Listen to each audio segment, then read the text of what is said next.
नमस्कार, मैं हूं प्रवीण और आप देख रहे हैं इंडिया टाइम 24 न्यूज़। भारत देश में बहुत सारे गेम हैं, लाखों कॉम्पिटिशन्स होते हैं, करोड़ों खिलाड़ियां हैं और इस बीच कुछ ऐसे खिलाड़ी निकल कर सामने आते हैं जो दूसरों के लिए नज़ीर बन जाते हैं। इस वक्त हम पालम में मौजूद हैं और पालम में एक ऐसे खिलाड़ी हैं जो महज 22 साल की उम्र में इंटरनेशनल चैम्पियनशिप में हिस्सा लेते हैं और उसके बाद देश के लिए गोल्ड मेडल और सिल्वर मेडल दोनों जीत कर लाते हैं। और इनकी शख्सियत का अंदाज़ा इसी बात से लगाया जा सकता है कि एक कार्यक्रम के दौरान खुद दिल्ली के मुख्यमंत्री केजरीवाल इन्हें मेडल पहनाते हैं। बात करते हैं इनसे। सूर्यकांत जी, बहुत बहुत स्वागत है आपका। बहुत बहुत धन्यवाद आपका। सूर्यकांत जी, अभी जो हाल ही की आपकी अचीवमेंट है इसके बारे में हमारे देशवासियों को आप बताएं कुछ। अभी हाल ही में 21 से लेकर 29 जनवरी में इजिप्ट कायरो में अभी एक टूर्नामेंट हुई, इजिप्ट इंटरनेशनल 2024, जो कि एक वर्ल्ड रैंकिंग और एक ओलंपिक्स क्वालिफिकेशन टूर्नामेंट थी। तो उसमें मैंने इंडिया को रिप्रेजेंट किया था और मेंस डबल्स कैटेगरी में मेरा गोल्ड मेडल था और सिंगल्स कैटेगरी में मेरा ब्रॉन्ज मेडल था और मेंस डबल्स में गोल्ड। और मेरी इसी के साथ मेरी वर्ल्ड रैंक अब 31 हो चुकी है मेंस डबल्स में, एशिया में 16 और सिंगल्स में 78 मेरी सिंगल्स में है और 35 मेरी वर्ल्ड एशिया में है। और इससे पहले सुनने में आप जापान भी गए थे, वहाँ मैं 2022 सितंबर में जापान गया था, जहाँ पर मैं दिल्ली गवर्नमेंट की तरफ से मैंने वहाँ पार्टिसिपेट किया था और मैं अपनी कैटेगरी में एशियन जूनियर एक्सचेंज स्पोर्ट्स में मैं सिल्वर मेडल लेके आया था। तो अभी तक कितनी कंट्रीज़ में आप खेल चुके हैं? अभी तक मैंने सिर्फ अभी तक 2 वर्ल्ड रैंक टूर्नामेंट्स खेली हैं, 2 कंट्री में गया हूँ और दोनों में मेरे पास मेडल्स आए हैं दोनों। और मैं दिल्ली स्टेट खेलता हूँ और मैं पिछले 3 साल से मैं दिल्ली स्टेट रैंक 1 और दिल्ली स्टेट चैम्पियन हूँ। तो क्या आपने शुरुआत से ही सोचा हुआ था कि इतने बड़े लेवल पर खेलना है और जीतना है देश के लिए? ये जो प्रेरणा थी ये कहाँ से मिली आपको? एक्चुअली मैं स्टार्टिंग में मैं अपने एरिया में ही, लोकेलिटी में ही यहाँ खेलता था, ओपन डोर्स, तब कुछ पता नहीं था इंटरनेशनल प्रोफेशनल के बारे में। तो फिर मैं धीरे धीरे मैंने अपने स्कूल को रिप्रेजेंट किया 4 साल इंटर जोनल्स में मेरे पास मेडल्स थे। तो फिर वहीं से थोड़ा मेरे पास और कॉन्फिडेंस मेरा बिल्ड हुआ कि अब मैं इस फील्ड में अच्छा कर सकता हूँ। फिर मैंने दिल्ली को रिप्रेजेंट किया नेशनल्स में, उसमें भी मैं क्वार्टर फाइनल्स तक पहले ही नेशनल में सीनियर में गया था, जबकि मैं अंडर 19 था उस टाइम पे, सिर्फ मैं 19 साल का था। मैंने मेंस कैटेगरी में सीनियर नेशनल में क्वार्टर फाइनल्स रीच किया था और मेरी ऑल इंडिया रैंक 5 आई थी। तो और अब मैं देश को भी रिप्रेजेंट कर रहा हूँ। इसमें मेरा एक है M3M फाउंडेशन, जो मेरे को काफ़ी सपोर्ट करती है, जिन्होंने इवन मेरे इजिप्ट टूर्नामेंट में मेरा काफ़ी सपोर्ट किया और मेरे ट्रेनिंग वगैरह वही सपोर्ट करता है। अच्छा, ये बताइए, पालम जैसे छोटे से एक इलाके में आप रहते हैं सादनगर में, एक तो होता है कि बहुत फाइनेंशियली बहुत अमीर लोग होते हैं, शुरुआत से ही पूरी अच्छे से ट्रेनिंग देते हैं बच्चों को, उसके बाद जो है कामयाबी मिलती है। लेकिन यहाँ एक छोटे से एरिया में रहकर, और मुझे नहीं लगता कि फैमिली भी इतना फाइनेंशियली स्ट्रांग है, तो कितना चैलेंजिंग रहा ये पूरा सफ़र अभी तक और क्या कहना चाहेंगे? एक्चुअली स्टार्टिंग में तो मैं स्कूल में ही खेलता था, तब मैं कोई एकेडमी मैंने ज्वाइन नहीं करी थी। फिर जब मैं अच्छा करने लग गया तो मुझे एक दिल्ली गवर्नमेंट की एक एकेडमी है, त्यागराज स्टेडियम, जो INA में है, वहाँ पर मैंने एडमिशन लिया।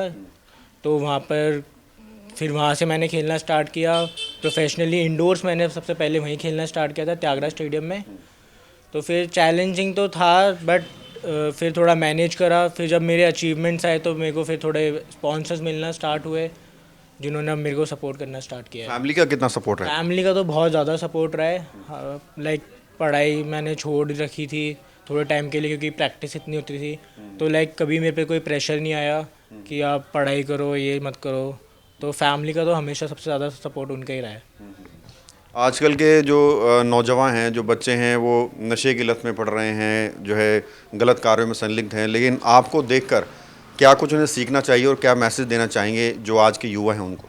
मैं तो सिर्फ यही कहता हूँ कि आपका जो पैशन है आप वो फॉलो करो। मतलब दुनिया के पीछे मत भागो कि वो क्या कर रहे हैं, या सिर्फ पढ़ाई में ही हर चीज़ है।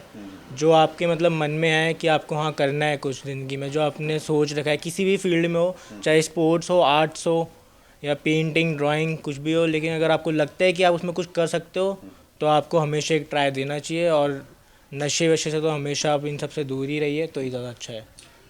तो आप देख लीजिए, महज 22 साल की उम्र है सूर्यकांत की और ये टेबल पर इतने सारे मेडल्स आपको नज़र आएंगे, ट्रॉफीज़ नज़र आएंगी, सर्टिफिकेट्स नज़र आएंगे। ये इनकी अचीवमेंट्स हैं। और आने वाले टाइम की अगर बात करें तो फ्यूचर में क्या कुछ प्लानिंग है, कहाँ तक पहुँचना है और क्या उद्देश्य लेकर चल रहे हैं? देखिए, अभी तो अप्रैल में मेरी स्पेन में टूर्नामेंट है, तो मैं इंडिया को वहाँ रिप्रेजेंट करूँगा। और रही तो सिर्फ एक ही गोल है, वो है ओलंपिक्स गोल्ड मेडल और एशियन गेम्स। अब 4 साल बाद 2028 में पेरिस में है, तो सिर्फ मेरा एक ही वो जो एम है कि सिर्फ एक ओलंपिक्स और तिरंगे को बस ऊपर करना है, एशियन गेम्स और उसमें। बहुत बहुत अच्छा सपना लेकर आप चल रहे हैं। कोई ऐसा रोल मॉडल जिसको देखकर आपको लगता है कि मैं भी करूँगा ऐसा? श्रीकांत किदाम्बी हैं हमारे इंडिया के, फॉर्मर वर्ल्ड नंबर 1। उनको मैं उनकी वीडियोस बहुत देखता हूँ, और एक्चुअली उन्हीं से, वो भी सेम मेरी तरह एक मिडिल क्लास ऐसी परिस्थितियों से ही निकले थे, और आज बहुत मतलब उनके पास बहुत मेडल्स और बहुत नाम कर रहे हैं। तो मेरे रोल मॉडल हमेशा से श्रीकांत किदाम्बी रहे हैं। अच्छा, अगर बात करें गवर्नमेंट सपोर्ट की, तो आप चाहेंगे कि इतना कुछ आप कर रहे हैं, देश के लिए कर रहे हैं और चाहते हैं कि देश का तिरंगा पूरी दुनिया में लहरे, तो गवर्नमेंट से कुछ सपोर्ट की उम्मीद कर रहे हैं आप? बिल्कुल। अभी मेरी बात भी, जब मेरे को केजरीवाल सर जी ने अभी मेडल दिया था वहाँ पर स्टेज पे, तो उनके जो डायरेक्टर हैं स्पोर्ट्स के, उनसे मेरी बात भी हुई थी। उन्होंने मेरी फाइल्स ली हैं, डिटेल्स, और मुझे फर्दर सपोर्ट के लिए भी आश्वासन दिया है और अपने ऑफिस भी बुलाया है। तो देखते हैं क्या होता है। कैसा लगा? अभी हम खुद वहाँ मौजूद थे, कवरेज कर रहे थे, आपको मंच पर बुलाया गया, केजरीवाल ने अपने हाथ से आपको मेडल पहनाया। कितने फ़ख्र की बात है, और क्या कहना चाहेंगे? क्या वाकई अपने माता पिता का सपना पूरा हो रहा है? देखिए, बिल्कुल। पापा मम्मी तो बहुत ज़्यादा, फैमिली तो सबसे ज़्यादा खुश थे कि इतने बड़े एक स्टेज पे चीफ़ मिनिस्टर जो दिल्ली के हैं, इतनी बड़ी उनकी पोजीशन है एक चीफ़ मिनिस्टर होना, और सिर्फ मैं वहाँ जाके वो मेरे को अपने हाथों से मेडल पहना के वहाँ मेरा, उन्होंने अपने स्पीच में भी इन्वॉल्व किया था मेरे बारे में। तो उससे ज़्यादा प्राउड मोमेंट तो अभी है, लेकिन अब बस नेक्स्ट टाइम है कि सीएम से अब पीएम जाना है।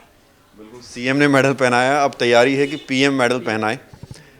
और इसके अलावा आपको बता दें कि ये यहीं पर ही पालम में पढ़े लिखे हैं, पालम में ही बड़े हुए हैं। मैंने अपनी सारी education army public school Dhaula कुआं से करी है, और मैं, हमारा स्टार्टिंग से मेरा बॉर्न यहीं पर है, इसी रेसिडेंस में ही है। और अभी मैं द्वारका में प्रैक्टिस करता हूँ। द्वारका में प्रैक्टिस करते हैं। तो इसके अलावा घर से पूरा सपोर्ट मिल रहा है, पूरी फैमिली घर सपोर्ट? से कोई मेरे पास प्रेशर नहीं है अभी। सिर्फ उन घर, लाइक मेरे मॉम डैड फैमिली सब ने बोल रखा है कि अभी तुम इसी में फील्ड में अच्छा कर रहे हो, अभी इतनी कोई ज़्यादा एज भी नहीं है और कोई प्रेशर नहीं है। तो अब तो फुल सपोर्ट मेरे मॉम डैड कर रहे हैं कि अब तुम इस फील्ड में अच्छा करो। प्रैक्टिस के लिए कैसे टाइम निकाल पाते हैं? साथ में पढ़ाई भी कर रहे हैं? अभी मैं पढ़ाई भी कर रहा था, एसएससी की प्रिपरेशन भी कर रहा था, लेकिन फिर मेरी टूर्नामेंट्स आ गई बीच में, तो फिर मेरा शेड्यूल इतना ज़्यादा हो जाता है कि ट्रेनिंग के बाद इतना थक जाते हैं कि ज़्यादा और चीज़ों पे टाइम नहीं दे पाते, क्योंकि रिकवरी, फिर ट्रेनिंग भी करनी होती है। सेशन तो होता ही है बैडमिंटन का, लेकिन फिर ट्रेनिंग भी खुद करना पड़ता है।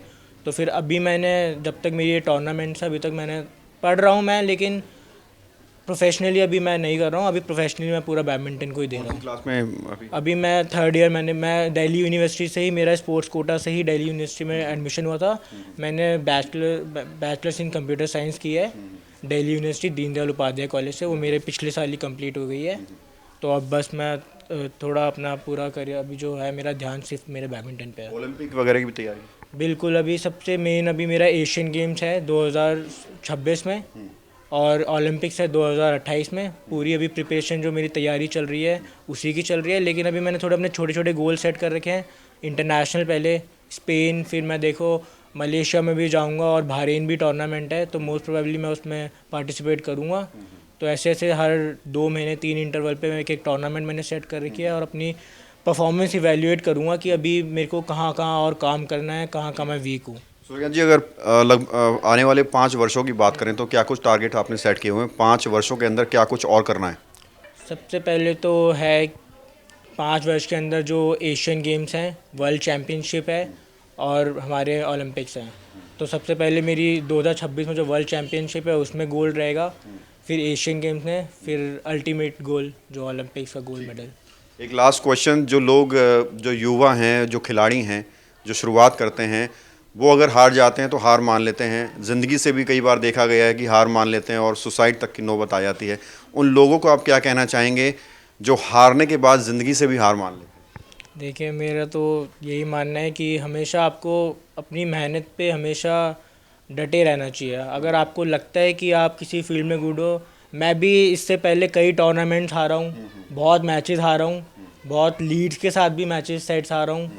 तो लेकिन ये एक पार्ट है गेम का, हारना और जीतना, तो ये तो चलता ही रहता है। अगर आप इसको एक बड़े उस पर देखोगे, इवन जो अब देख रहा हूँ मैं, काफ़ी हैं स्पोर्ट्स में लोग, तो मेरे ख्याल से ये बहुत गलत है। आप प्रैक्टिस, जहाँ पर आपको लगता है कि आपकी वीकनेस है, आप सही नहीं कर रहे हो, आप उसको इम्प्रूव करिए, ना कि ऐसे कदम उठाइए। बहुत अच्छा, और भविष्य के लिए बहुत बहुत शुभकामनाएं। जो आपके पालम के दोस्त हैं, फ्रेंड सर्कल हैं, स्कूल के दोस्त हैं, वो जब आपको देखते हैं इस उपलब्धि के साथ, इस अचीवमेंट के साथ, उनका कैसा रिएक्शन रहता है? अब तो लाइक मेरे जो मैसेजेस हैं और जो फ़ोन कॉल हैं, सब दोस्त हैं और जो टीचर्स इवन थे, कॉलेज के जो प्रोफेसर थे, अब मैं स्टेटस जब चीफ मिनिस्टर ने मुझे दिया, देख रहे हैं, तो सबके मैसेजेस आते हैं और लाइक बहुत अच्छा लगता है, बहुत एक कॉन्फिडेंस बूस्ट होता है।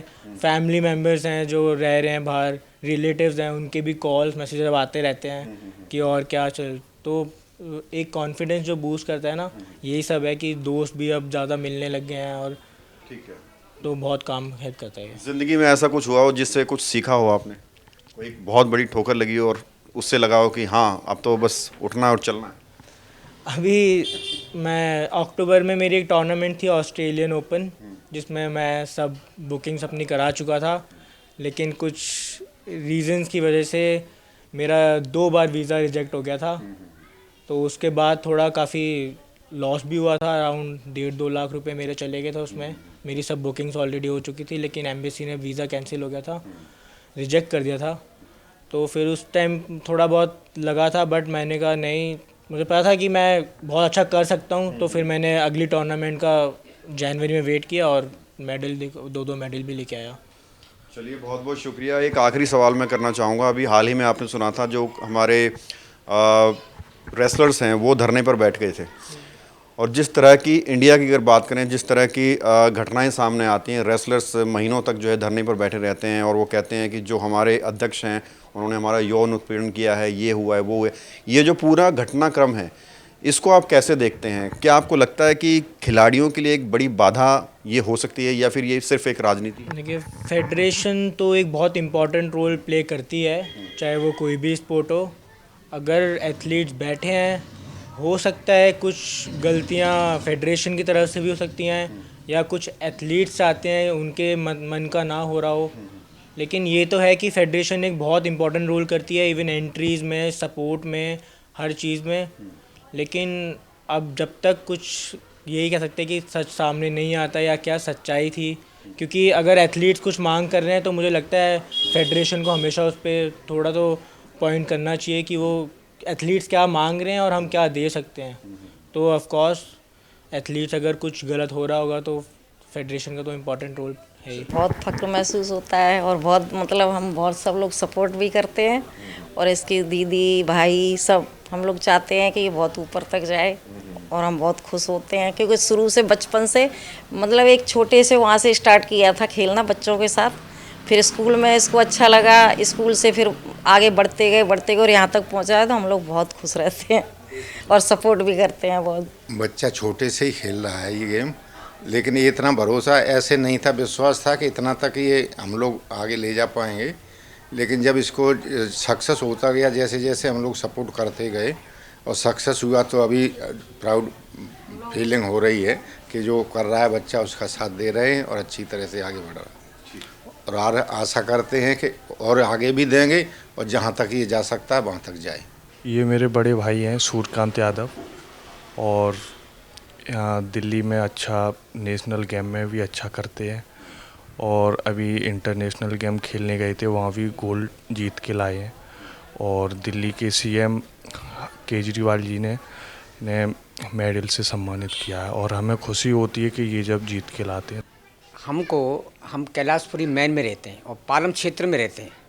सूर्यकांत हमारा बच्चा है, और RP Singh ji ex serviceman है फोर्स से, और हमारी कॉलोनी में जब से आए, इस कॉलोनी का नाम और पालम क्षेत्र का नाम और देश का नाम इस बच्चे ने, और जो यहाँ के बच्चे हैं जब इसको देखते हैं तो उनको बड़ी प्रेरणा होती है कि आज हमारी कॉलोनी का बच्चा, एक गली में रहने वाला, एक छोटे से परिवार से निकल के आया और गांव से लेके यूपी से लेके दिल्ली के अंदर, इनके पिताजी एक्स सर्विसमैन थे, फोर्स में काम करते थे। अब उन्होंने जिस यहाँ कॉलोनी में मकान लिया तो इस बच्चे ने हमारे देश का नाम ऊपर किया और इस कॉलोनी का एक बच्चों को आगे प्रेरणा मिली है। और हम यही चाहते थे और हमारा आशीर्वाद है सूर्यकांत को कि ये बच्चा हमारा देश का नाम करे और हमारा तिरंगा झंडा जो विश्व में है, और हमारे देश के प्रधानमंत्री नरेंद्र मोदी जी ने जो आज खेलों पर इतना कुछ किया है और देश के लिए नाम किया, और भी खिलाड़ी जब आते हैं तो हम यही चाहते हैं कि ये बच्चा आज पूरे देश का नाम करे और अपना तिरंगा झंडा लहराए। यही हमारी शुभकामनाएं इस बच्चे के लिए, इस परिवार के लिए भी। ये सूर्यकांत बच्चा है, इसको मैंने बड़े छोटे से देखा हुआ है, 3-4 साल का था तब से मैं इसको देख रहा हूँ। ये पीछे छोटा सा एक पार्क है, वहाँ खेलता था बचपन में। तो बच्चे जैसे खेलते हैं पड़ोस के साथ में, वैसे खेलता था। कभी नहीं सोचा था कि ये बच्चा इतना नाम रोशन करेगा हमारे कैलाशपुरी क्षेत्र का। और इसके जो पिताजी हैं सूर्यकांत के, वो हमारे बहुत अच्छे मित्र हैं, एक्स सर्विसमैन हैं। ये काफ़ी समाज से जुड़े हुए भी हैं और यहाँ की RWA में भी कार्य करते हैं। और अभी जो इन्होंने अचीवमेंट किया है तो बड़ी खुशी और फ़ख्र महसूस हो रहा है कि भाई हमारे पड़ोस का बच्चा इतना आगे तक गया है और आगे भी आगे बढ़े। यही हमारा आशीर्वाद है इसको। और उम्मीद है कि जैसे मोदी जी ने ओलंपिक से जो जीते के आए थे मेडल्स, उनको कॉन्ग्रेचुलेट किया था अपने PM हाउस में बुला के, इसका भी इस तरह से स्वागत हो, वो देखना मुझे बहुत अच्छा लगेगा। खबरों से खबरदार रहने के लिए चैनल को सब्सक्राइब करें और प्रेस करें बेल आइकन।